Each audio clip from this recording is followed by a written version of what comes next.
What is up? Welcome back to the On the Burst podcast. I'm your coach, Brandon Savage, and I'm joined by my assistant coach, Timothy Moody. Grand final week is here. How are you feeling? Yeah, pumped, man. Really pumped. Super nervous, though. Super nervous. Probably more nervous than pumped. Like, I'll be pumped once it's done with and if the result comes through. Oh, it's coming through, bro. It's coming Yeah, through. I really hope so. But, yeah, look, we touched on in the previous pod briefly. For me, it's just the Storm being the side that beat us at the start of this journey in 2020. We then go on to beat three other sides, and then we come back full circle to play the Storm again. And it can just go two ways. We can win this, and it can be, unfinished business that we sort of resolve, or we can lose to them, and it can have this weird feel of, our moment, our absolute tear of the NRL for 3 years is just capped by Storm winning either side of that 3 years. And then I just worry for one that, look, it doesn't really matter. They're still a great side, but I just think that if the Storm do win this, it could bring the legacy back a little bit to maybe Storm and Panthers of this era, because, one side will have won two grand finals in the 2020 decade, and the other will won three. Yeah, granted, Penrith will have three in a row, but I just feel like it's a little bit more shared then, and I just want Penrith to really take advantage of this dominance. So, yeah, as we were sort of touching on, the 4, Pete, feels like we need it. Like the 3 felt like it was enough, but now there's justification to need 4th to really stamp the legacy. Well, I think, Penrith are in like a dynasty type period. I think and don't get me wrong, I think the 3rd has nailed it down massively. Yeah. And I hate this conversation saying, if they get this one, then They've we got to can do talk another about one. it. Yeah. We were saying that bloody 2 years ago. Yeah. And like a lot of people were saying that 2 years ago Yeah. because that the potential chance of 2 in a row Just was back like to back would be a big thing. was yeah. like, you're nearly as good as the Roosters, and the Roosters were like hot property back then. And then you've done 3 in a row, and now people are saying, I'm not prepared. Not sold on this side yet. I'm not prepared to put my name out for them yet. Yeah. They got to win this other one, but then they win another one. If they're in the frame next year, the conversation once again is going to be like, Ivan Cleary. 5's a more round number than 4. Ivan Cleary, we've struggled to talk to him a bit as a coach, close to Bennett and Bellamy. If he gets this 5th, maybe he is in the conversation. I think Cleary's in the conversation right now. Nathan Cleary, he's locked in as an immortal. I think he's more locked in than Joey was, to be honest. And Joey, they rushed to get Joey in, which is crazy.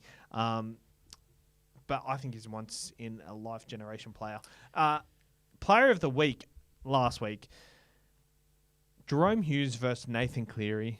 I just want to state my case for Nathan Cleary. I think Pappy was also very good too. I think he was. I think Melbourne win without Jerome Hughes, whereas I don't think Penrith win without Nathan Cleary. That's a fair call, potentially. And I think that's why Nathan Cleary is the player of the week. Although we still won by 20 points, I think it was. Yep. Yeah, there was a point in that game, like other than the start of the game, where like, no points until we kicked a goal, and then even still before the first try, before that 40-20 and putting Alamotti over, I'm sitting there going, a bit nervous here. Like, when are the points coming? It's okay. We played the 80 minutes.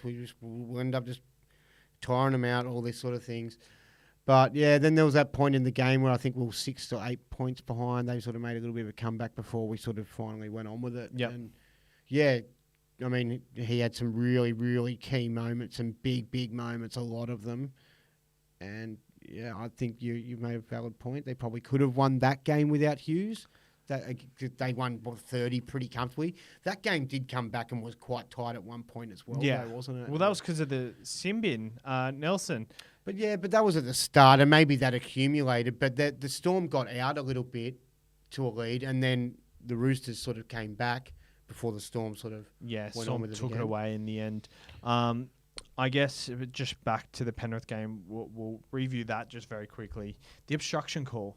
What are your thoughts on that? The video ref said out loud that Talakai, the lead runner, went on the outside shoulder and Talakai was blocked from that when clearly the lead runner went on the inside shoulder, and Talakai did kind of make a play at him. Yeah, well, Graham Annesley's even come out and said that, that should have been a try, and that That's frustrating. Talakai has initiated the contact and, basically supported everything that, Nathan was saying and Ivan was saying in the press conference. And I feel the same way about it. I try not to get, like, as a Panthers fan and as a fan of a side that does quite well, I try not to be too sooky about moments that we don't win. Like, even if it's just a moment in a game, or like even if it is quite costly or whatever. Like, even in the 2020 grand final, we could have won that. There was quite a controversial decision. They ended up winning by a penalty goal. You know what I mean? But the way I look back on that is we lost that game. We had our opportunities to win either way. Nathan also didn't play for about at least 30 minutes of that 2020 game, and you can go back and make excuses for it. But yeah, for stuff like that, I feel like it sucks, but there is human error, but you kind of need them to be getting these things right, especially when you got the bunk. Like they've had a look there, then they've gone upstairs and they made a pretty quick call on it too. And I'm a bit with Ivan, like just sort of concerned that what if this happens in the big game? Like no one wants it to be decided by a bad decision, and again, this is the type of game where it will matter because the final series have been, quite a fair bit of a gap in most of the margins where even if a side got a pretty shit go from the ref, they were still good enough to find a way, or they would have been good enough to find a way to get the win. But in the grand final, it's going to be nitty-gritty as shit, and the referee kind of nearly needs to be as good as he pretty much can be to allow the sides to decide, because it will be that close that I think that any sort of bad call like that will probably decide, and it could go either way. It could be out, we could be the recipients of that bad call, or it could be the Storm. So. Yeah, for sure. Hopefully it doesn't affect the grand final, but the referees, like Adam G not getting a go in this final they've been series, off him for a strange. bit, haven't they? Yeah, they have. It's quite strange though. Like, I know he refed a really good grand final last year, and I think you can tell that the referees are just going by the instructions of the bosses. And Adam G, like whether he's there or not, they're going to try and ref a similar style game. But in my opinion, I just don't know if Ashley Kine is the guy. Well, I think the way they could get it right, and this might be a ridiculous suggestion, but I reckon that they need to put what's his face? Now we're talking Ashley Kine and other refs' names. They're all stuck in my head. What's the boss's name? Graham Annesley? Graham Annesley. I know it's ridiculous to make the boss come down and do the job of other people. Like, that you have people to do the job and you trust them to do a job. But for a grand final, why not put the guy who does have who's able to sit there and face the press conference the next day and say, no, this is that and this is that, and I can say it with confidence or whatever. Why not allow him to go into the box? It's not like he has to make the decision. He's too old to run around on the field these days, but he can sit in the box and he can still look at it the same way he looks at it to determine for his reviews that he gives to the press. Why not get him up there? Why not even have him oversee? Like, have the main guy in there make a decision, and then if he gets it wrong, a little bit of a... Why don't we, and then Annesley can say, like, you've got to get it right. Like, why wait till Monday to then go, we got a video decision wrong, which we've already looked at, which we could have looked at and got it right in the time. And like wait an extra fucking 30 seconds if you have to get it right. I know you want to keep the game going and fast, but if it's a big one, get it right. Like, make sure you sign off on it and tick it off that it's ticked every box. Like, I just wonder what their process is. Do they have a team around them, like feeding him things in the ear, like why things were right? Is he the sole decision maker on whether a call was right or not? I'm not sure, but I actually don't hate the idea. I think initially it sounds bizarre. It's ridiculous to have the boss come in and sort of hold your hand doing your job, like in any industry. I kind of think like the big boss sort of thing of that. Like, but it puts puts it back on him. Yeah. That he's made that decision. But you know what? If he makes a decision, he can't come out on Monday and like go against it because that doesn't help anyone. Yeah. Like if he's in there, everyone knows that they think it's the right decision, and then it's a different argument. So this setup allows him to sort of be removed from the situation and sort of be like, well, it protects the referees Yeah, it does. on field Yeah. and in the bunker, but it doesn't protect him. So I don't know if he'll. But do you know what else? It also doesn't protect him because it also holds them to accountability and it also puts them on show. You know what I mean? Whereas if it just sort of went past and everyone had their opinions in the media, but to have like, I'm his boss and yes, no, he got that one wrong. Yep. Yeah, I don't know. I just reckon it doesn't have to be every game, but for the grand final, just get it right. I agree. The Melbourne Storm put a score on the Roosters, and the big talking point from this game was the first tackle. Nelson Asafa-Solomona got Simbi, and he's out for 5 weeks. They tried to challenge the call from a down grade 3 down to a grade 1. Obviously not successful. Do you think a player should be missing a grand final because of a tackle in the preliminary finals? Yeah, probably. It sucks, but you can't give a green pass to people in the preliminary finals to just wreak havoc. You know, because what would that game become? It'd become the purge. You know what I mean? Where everyone's just got people just taking literal heads off. Why not? Well, yeah. Why not? Well, Nelson, his assignment next game could be tackle Nathan Cleary high, get him early, we'll cop the 10 minutes, and then we win the rest of the game. Yeah, so 100%. So if you've got someone out there who's doing that, Lindsay Collins was gone for the game if he was going to play this weekend. If the Roosters won, Lindsay Collins is out this week. Yeah, so there has to be an accountability, I think, but maybe they need to... I mean, it's tough. He's such a big guy, hey, and he's going to get more wrong than probably a lot, but... That's on him, though, to control that, I reckon, because... I guess he's got an advantage of being so big and using such big size and weight that he probably needs to be more considerate. There's pros and cons. With the little guys, there are pros and cons as well. Yeah. Like, they probably get the rub of the green when big guys try and tackle them. As a Penrith fan, I'm sort of really happy about it because he is that one intimidating, ruthless thing that can sort of just pop the ball out and then just change the game. Yep. And it just, it takes that out of the picture. But you do want to have, your best players in the game. I think it's just better that it's someone like him that's missing to a suspension rather than someone like Cam Munster to an injury. You know what I mean? It's like at least he's out because of something he's done wrong rather than a better player who's had bad luck. Yep.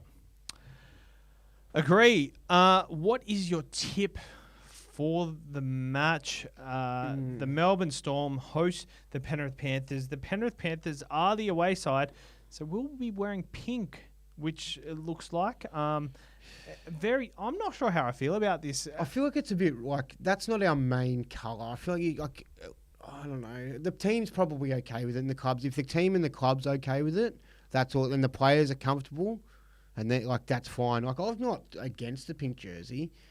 There has been times where I felt like in our earlier careers we were terrible in the pink jersey, and then there's other times where the pink jersey, like, it was kind of like, oh, God, we're in the pink jersey, we're going to probably win this time. So it's kind of been a bit of a changing thing for us, but I don't really have too much of an attachment. I just think for the most fans who go to the game have the black jersey or even a white jersey. The pink's kind of very different. It kind of makes it look like our fans are separate to what's on the field. I don't mind it, though, because I think every year they've gone in with a different jersey. Like last year they had the light blue strip at the bottom to recognise the previous grand final win, 2003, I think it was. It was like a heritage type jersey. I mean, sticking with the same thing, I think if Penrith stuck with the same system and same style of play over the last 4 years, they wouldn't have won 3 in a row. So I think what I like about it is every year is different. And the pink, but obviously, it's the footy that's going to do the job, not the jersey. But I like the Penrith Panthers. $1.94 they are. The Storm are $1.90. Very even.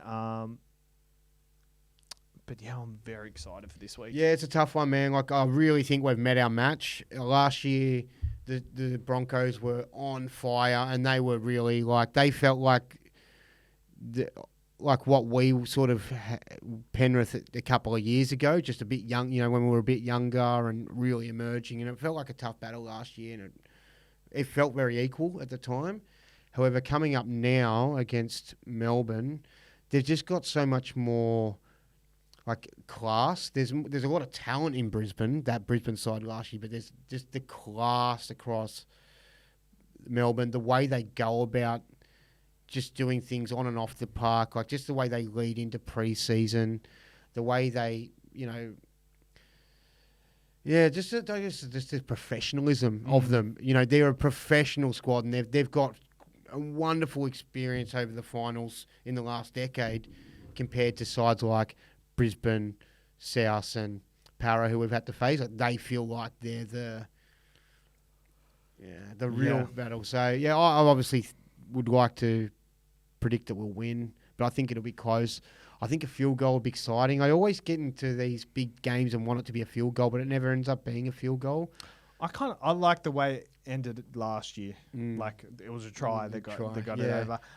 The team lists are out. Both sides are 1-13. Obviously, Nelson is out, so Kamika comes into the front row, and Lazarus Vaialupu comes onto the bench. They have Wishart, Welch, Lazarus, and Alec McDonald versus Brad Schneider, Lindsay Smith, Liam Henry, and Matt Eisenhuth on the bench, who he's been part of the side for 3 years, and this will be his first grand final appearance. Scott Sorensen on the extended. It's interesting. Hey, I was wondering if he was injured last week, because I was a bit like Garner starting. I just accepted it. I didn't really get any news on it though. Do you know what is the go there? He is injured. I think it's a quad injury. Hold on, just let me double check that. Panthers, Scott Sorensen is again listed on the reserves as he races from a hamstring injury that's ruled him out of both Panthers finals matches. Should Sorensen be a late call-up, he may replace Matt Eisenhuth on the bench, with Brad Schneider likely to retain his spot as cover for Nathan Cleary. Yeah, poor old Matt Eisenhuth. That'd suck for him, wouldn't it? Dropping out. Oh, I'd hate that. He's been very good for the Panthers over the last few years. He's done his role perfectly. I think he's been there for Yo as a replacement for Yo, but like, it's a brutal game. Scott Sorensen is in their best 17, but like, do you play him? Where do you play him? Garner's been brilliant. Yeah, I'd probably just bring him off the bench. No, I'd start him and bring Garner off the bench and go back to that system. Yeah, I don't mind that either. Because I guess like Eisenhuth, he can tackle well. He's like tackle his ass off. But like the leg speed, do they need that kind of Spencer Leniu type person on the bench? And if that's the case, Sorensen can fill that void. But is it too late to be kind of playing with that? I don't know. But for the Panthers, all right, Clive Churchill medal winner and a try scorer. Yeah, well, it's got to be Nathan, just with the form. I mean, if it's not, if Nate, I think if Penrith win, it's Nathan. I can't imagine. Which is crazy, because it'll be his third and second in a row. Yeah, he'll be the first person to get 3. Especially with how well his form he's been in. I'd imagine he'd translate that and maybe even lift a level if we've won and beaten the Storm. He'd be amazing. He'd be probably on par with what happened last year. You know what I mean? It might not be that miracle comeback or whatever, but he's going to have his hand in massive moments. It's going to be 40-20, try assist, try-saving tackles, all of it. But, if Storm win, I guess I really picture Jerome Hughes with all the buzz around him, because I think it's the battle of the fullbacks, isn't it? They're both in elite form, but wouldn't shock me if Munster had a massive game in the grand final or something like that and ended up getting it. The Storm have got quite a few. I feel like if they won, it could go to like a Harry or even Pappy. Pappy could get it again. Yeah. Jerome Hughes is in good form, which will cap off a massive year. The Dahlia medal is tomorrow night, so I think that'll be interesting to see how that plays out. With Penrith, it's probably like 90% chance, I reckon, it'd go to Cleary. If I just imagine him having that much better game than the rest of the side. But Luai could have a massive one on his final hurrah. Yo could just be epic. Fisher Harris, even Dill Edwards, could just be that real consistent guy that adds a bit of extra pizzazz to his game where it's like, wow, Dylan Edwards, where... I was looking back at the stats for the 2022 grand final, and To'o's stats are out of this world. Like, he could have legit got that Clive Churchill in 2022. I'm glad Dylan Edwards got it because I feel like that boosted, like... him on the scene. Yeah, on the scene. Which he needed because To'o already had a lot of that. Exactly. All right, but I want to do this first before we talk about our next thing. Ryan Pappenhausen or Dylan Edwards? Sorry. Yeah. This player or which player is better? Ryan Pappenhausen or Dylan Edwards? Dylan Edwards. Jerome Luai or Cameron Munster? This year, Jerome Luai, but Cam Munster overall. Jerome Hughes or Nathan Cleary? Cleary. Harry Grant or Mitch Kenny? Harry Grant. Trent Liero or Isaiah Yo. Josh King or James Fisher-Harris? Fisher-Harris. I think that was a pretty easy one. Kevy Walters has been sacked from the Broncos. We move on from grand final chat. I just want to talk about this before we do finish up. And Michael Maguire has been appointed as the head coach for the Broncos. Master stroke. I want your thoughts on this from Broncos' perspective and then from a perspective as a New South Wales fan, which I'm devastated for. Yeah, from a Broncos perspective, I think it's a ruthless decision in a lot of ways because they did have success only last year, but the NRL is such a ruthless sort of game and sport, and it's very results driven. And you're only as good as your last game, I guess you can say as well. And there was a bit of there looked like a bit of cultural issues, nothing like what we saw from our impression of what the Bunnies were giving off earlier on this year. They were in all sorts, but it did look like Kevy had lost the locker room to some extent earlier on than this year, but it sort of seemed to just come back hard this year when they weren't sort of having the success that they had last year. I think I think that it's probably a great idea that they've done it now, because if they do wait and they don't act on it, they will be too hard to get Madge later when he's already committed and he's deep in the role of New South Wales.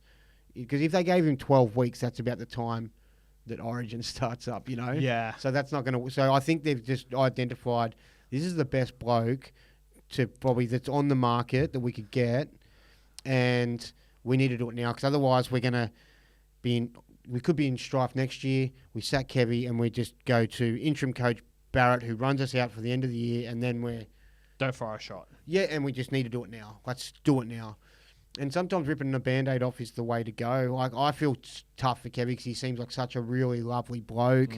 Seems like a real family guy. It was evident in how much he brought up, his family throughout his, interview and stuff. But yeah, I think the Broncos are a big club and they probably need to be better than what they were last year. And because they do have good players, do you put it down to him? But they were pretty injury ridden. I think they could have got a lot more out of him, and I think certain decisions and when the players were on the field, like them last 2 weeks were not. Like they were playing for the season and playing for Kevy, and they did not fire. It's kind of like, I think that the reason they didn't really fire those shots in the final 2 rounds is I don't think they believed that they could go any further than round 1 of the finals. So it's kind of like, what's the point of... And Reece Walsh also wasn't there. Like, I think he brings a lot to the side. You can see last year was the 1 year they did really well, and that was because Reece Walsh had a mad year. Yeah. He was pretty injured this year. Like, he had the broken hand, the concussion. Yeah. And, Adam Reynolds is good, but he is only good when he's got someone there, like when he's got a Cody Walker or he's got a Reece Walsh with him. He's very good at putting them in the position they need to be in. Yeah. But if you've got someone there who doesn't know how to utilize that position, then it's pretty tough on someone like Adam Reynolds and Kevy Walters because, I think circumstances haven't gone their way. But I think this squad can achieve a lot more if they had a coach like Madge. And I think it's a perfect decision because if you're giving a deadline on a coach, we'll give you till round 10 next year, then the decision's already made. And there's a lot of pressure too. It's not like your coach, like, not that I have been a coach, but I could imagine that if I was You're the coach of this podcast. Yeah, and the Villy Army. Coach. I would imagine if I was in that situation, the amount of pressure of knowing that, like, regardless, it'd be take you out of the game of just feeling free to make good decisions because you're just worried, result driven. Yeah, you're worrying about winning that week. Every week. Where if you're trying to make good decisions for your footy side over the long term, you might not get the win this week or next week. But it's like when you see coaches say, "Look, really happy with the effort. I mean, there's not much we could have really done. We had a tough side this week. If we can just keep doing those repeat those sorts of effort, I'm happy they played for 80 minutes. Blah blah blah. Get all those things right. You'll start improving week after week, and the wins will start coming." I guess kind of like the Bulldogs early in the year. They lost their first 2 games, and we're thinking, oh, maybe they're not going to be. Yeah. But, like, Serrato was patient.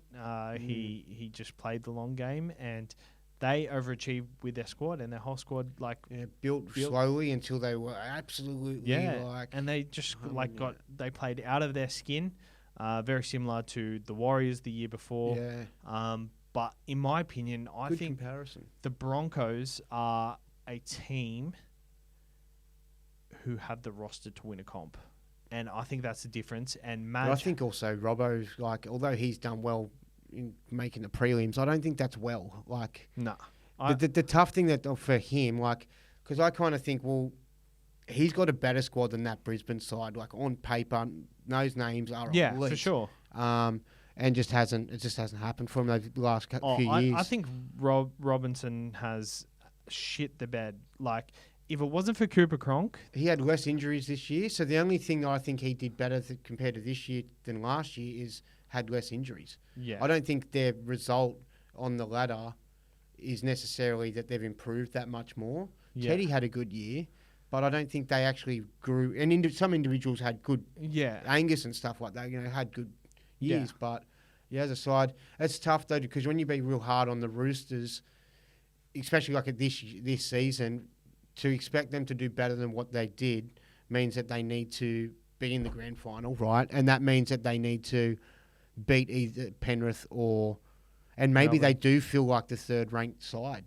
Even, like, regardless to paper, like, Penrith have got this system that's just bomb, and it's just unbroken, that they just keep rolling out, and a couple of players come out and they just roll. I just think this year was the Roosters' window. I know we're supposed to be talking about Madge, but I think that's why the Broncos are being so ruthless, because they are in a window where they've still got enough decent players, like before Cobbo and Staggs maybe leave, whereas the Roosters, that was their window, and I think they've cooked it. I reckon their window's never over because they're the Roosters, and they'll just keep buying. Yeah, their team will look so different in 3-4 years. That's also true.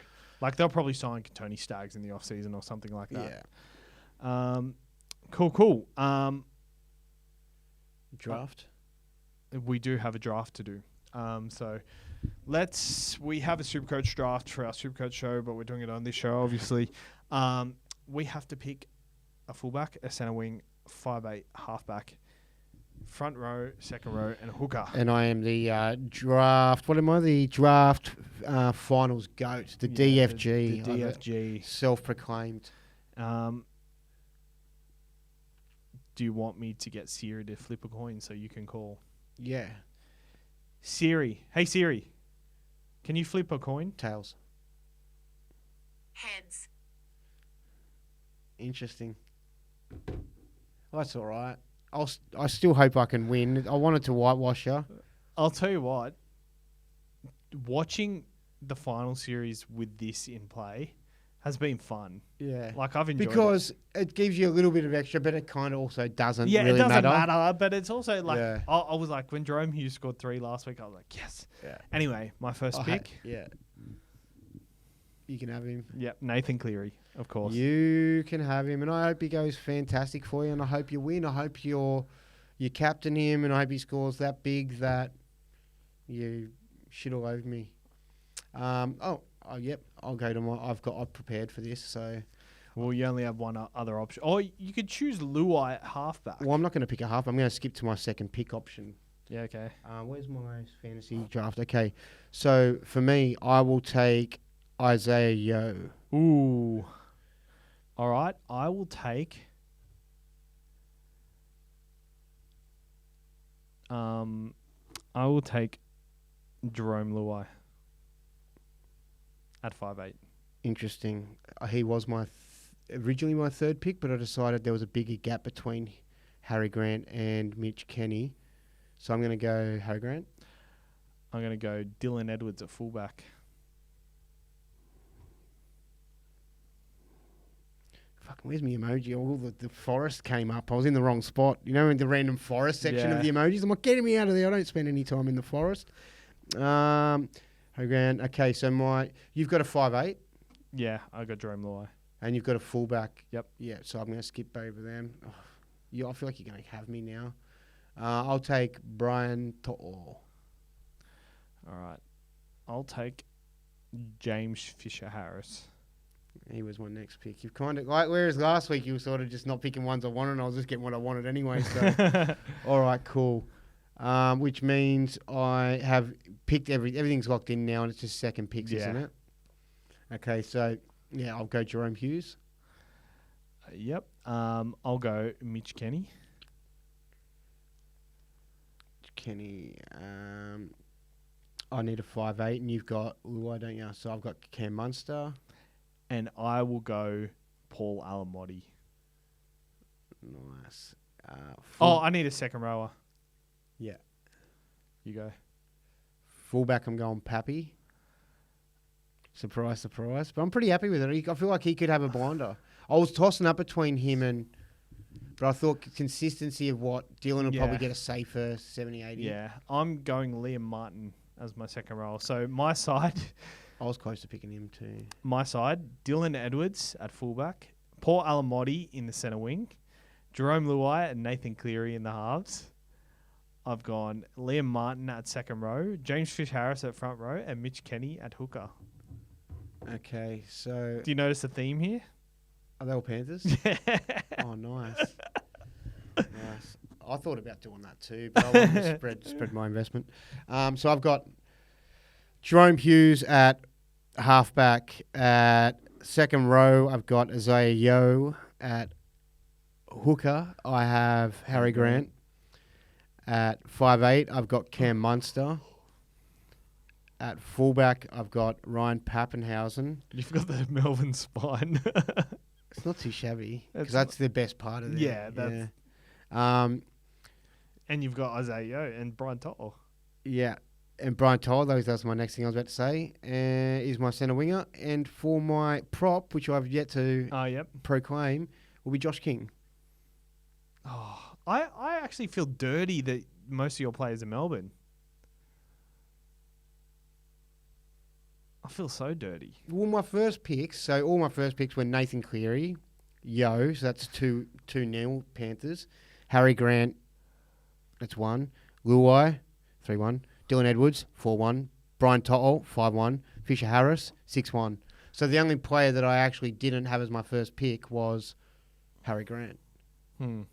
It's just that the way you've ended up jumping in, I've had to take the scraps. All right, we'll see how we go. Who are you going to captain? Nathan? Yeah, of course. So it's a tough one. I've got to toss up between Pappy, Hughes, Munster. I could even go. Yo. I could go. I've got so many to go. I think I'm going to go... Who kicks goals for them? Meany, yeah, damn. So you got a real advantage there because I can't take a goal kicker. I'll go Munster. Munster. I like it. Yeah. Clive? Nearly? Could be Clive. Just because I feel if he does get the Clive, I feel like he's been second fiddle a little bit, and I feel like maybe he just comes out and he's a real big game guy. But I feel a bit dumb not taking Hughes as well. But they were pretty similar in score last week, weren't they? Very similar. Munster scored more, actually. Yeah, nice. All right, that's it. Got any games?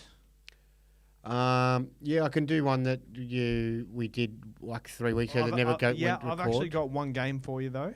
Yeah. Before you do, so this isn't blind rankings or anything. I just want you to rank the top 5 grand final moments out of the Nathan Cleary try in 2023 to finish the grand final, the Stephen Crichton intercept in 2021 versus the Rabbitohs, the Jonathan Thurston field goal in 2015 to ice the game, Darren Albert's try in 1997 where Joey Johns went down the blind side and passed Short side, blind side. short side, blind side, and Yeah. Darren Albert goes over to score. Or 2014, where Luke Keary makes the break, goes inside to Greg Inglis. Greg Inglis runs about 30 metres and does a goanna. That was the first go-winner, was it? Or I remember Sorry? watching something on when he did his first go-winner recently. No, but that was a goanna in the grand final, which pretty much shielded the game, and it was their first premiership in 43 years. And I remember when that happened, that feeling was so surreal. So I want you to rank them from 1 to 5. Oh, it's really hard to just get a 5. So I might just start with 1 and work to the lowest.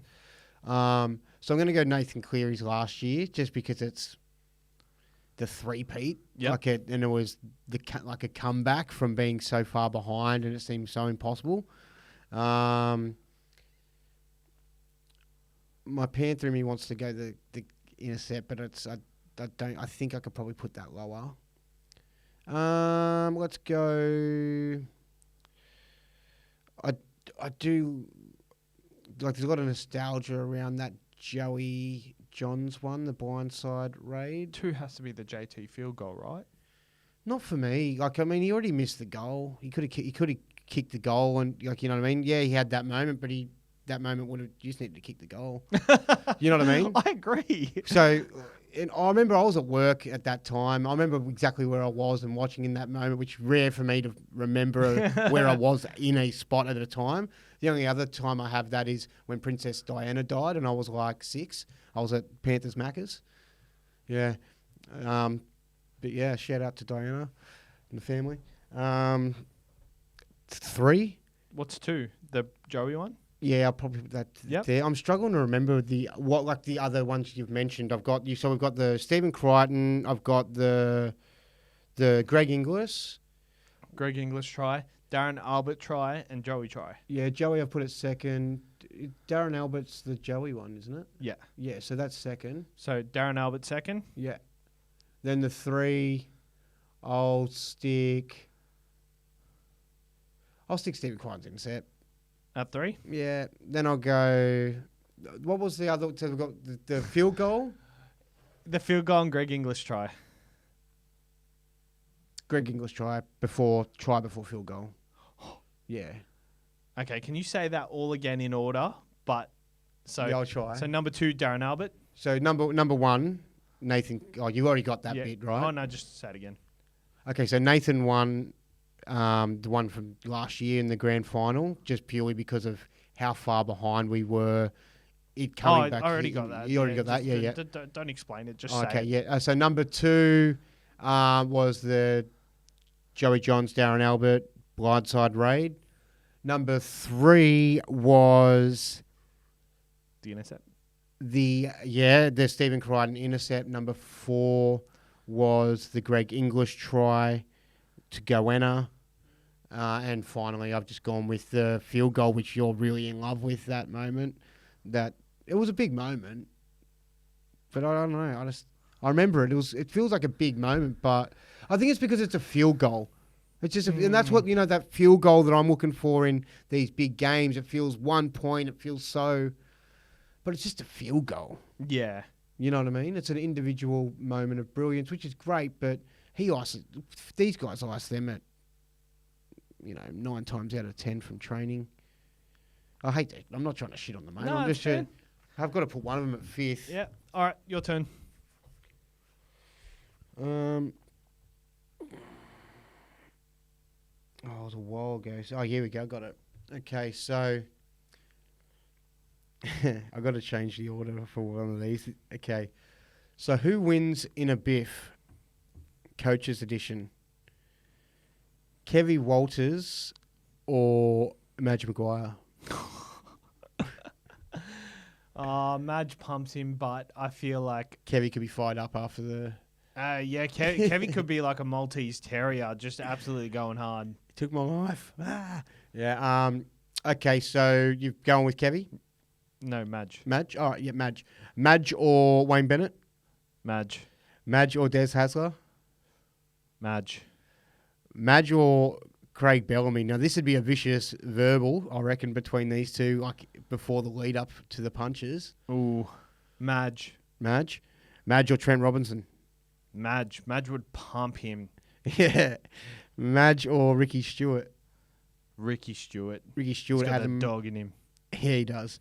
And doesn't like weak gutted dogs. Just the big dogs. Adam O'Brien or Ricky Stewart? Ricky Stewart. Ricky Stewart or Shane Flanagan? Ooh, very close fight this would be. I'm going to go Ricky. It's socky, similar Yeah. bodies. I mean, Ricky's probably got a little bit Yeah. more of a beer gut on him. Anthony Seibold or Shane Flanagan? Is Seabold awake or is he asleep? Nah, he's a Macca's, mate. He's had a few cheeseburgers just like you'll be having. I'll go in a couple Ricky. weeks. I'll go Ricky. Todd Payton or... Oh, no, Flanagan. You jumped on Flanagan, didn't you? Or did you... No, I went Oh, Ricky. you went Ricky. Sorry, my bad. Ricky Come or... on. Oh, sorry. It's Come not on, a Game name. Master. Game Master. Todd Payton or Ricky Stewart? Ricky Stewart. Benji Marshall, Ricky Stewart? Ricky Stewart. Ben Hornby or Ricky Stewart? Ricky Stewart. Ivan Cleary or Ricky Stewart? Ooh. Let's go Ivan. Ivan or Andrew Webster? Ivan. Ivan Cleary or Trent Barrett? Ivan. Ivan Cleary or Cam Serraldo? Cam Serraldo. Cam Serraldo or Craig Fitzgibbon? Fitzy. I reckon Trent Barrett would probably smash Cleary. He's just a big boy. Yeah, all right. Well, that was painful, but thank you for tuning in. We'll see you next week for the review of the grand final and the last episode for the year. Go Panthers. Good luck. Hope everybody has a good weekend wherever they're listening and watching from. Yeah,